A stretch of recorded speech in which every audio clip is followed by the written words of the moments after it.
Hey everybody, Ian Bremmer here. Yet another week. Got your quick take. What the hell's going on? Well, first, the news that we really didn't want to hear are these massive cyber attacks, almost certainly from Russia, against the Department of Treasury, Department of Commerce, and other places.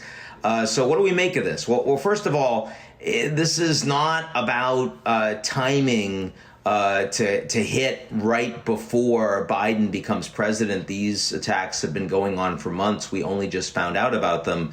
So they've been engaged. We could have found out after the election before. No, the Russians were, in this case, they didn't know if Trump was going to win or not. They did it anyway. I think what's more relevant is that there are just an enormous number of vulnerabilities that the United States has in all of its critical infrastructure.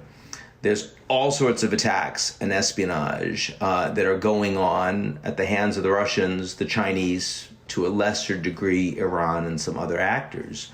And we just don't find out about many of them.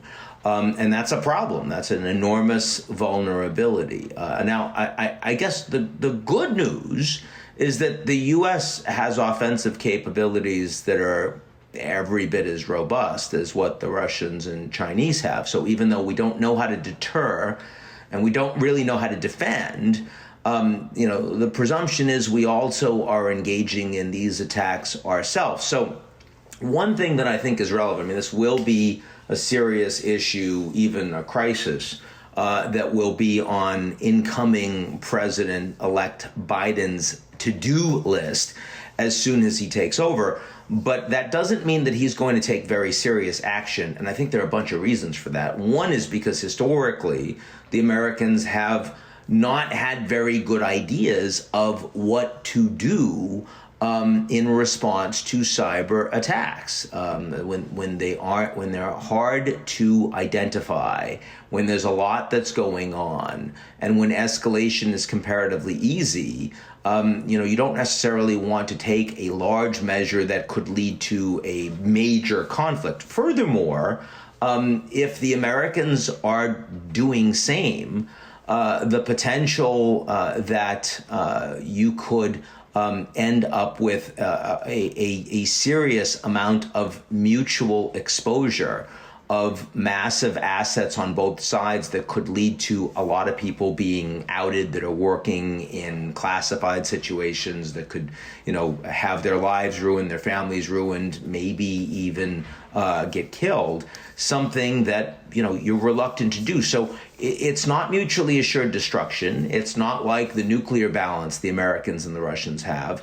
But it is important to understand that we hear about few of the Russian and Chinese acts because we don't know about them. We hear about virtually none of the American cyber attacks on Russia and China because they're authoritarian states and they don't want to tell anyone that they have those vulnerabilities. So the fact that we only have limited news here doesn't mean that we understand the full extent of the engagement. Okay, that's one point. Secondly, today, big day today, we've got the Electoral College actually making the president-elect certifying, if you will, closing that election. The Wall Street Journal editorial board, which has been pretty consistently very pro-Trump, has come out and said, okay, it's over, you're done, come on, concede now, President Trump. He's not going to do that. He's not going to do that because he sees no reason. He's raising a lot of money. He has the biggest megaphone in the Republican Party. He's the most powerful person,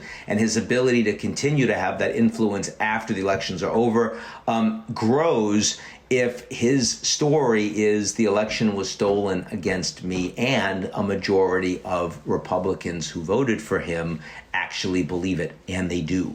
That's a major problem for U.S. democracy. It's a major problem for the erosion of U.S. political institutions and for the divisions inside the United States politically and, of course, socially and economically. But there's no reason politically why Trump would change a strategy that is working. I mean, unless you think that he has some, broader motive that he cares about the sustainability of U.S. democracy or the well-being of the citizens as a whole. And I don't think anyone really buys that. So this is a challenge, and it's going to continue to be a challenge, even though it's very clear that come January 20th, President-elect Biden becomes President Biden. A final point, just something that I think I felt like weighing in on. I was sort of bemused, since we're talking about the Wall Street Journal, by this op-ed that got a massive amount of attention from this guy, Joe Epstein, that was quite disparaging and pretty misogynistic, saying, Joe Biden, why don't you not call yourself a doctor? And I say that because it was disparaging to her, referred to her as kiddo. I don't know why the editorial types would allow that to go through. It only talked about, sort of folks, it was disparaging about what she wrote her doctorate education on, as opposed to other folks that could have easily been, called out on that on the Republican side. I mean, why not say it's also wrong for Dr. Kissinger?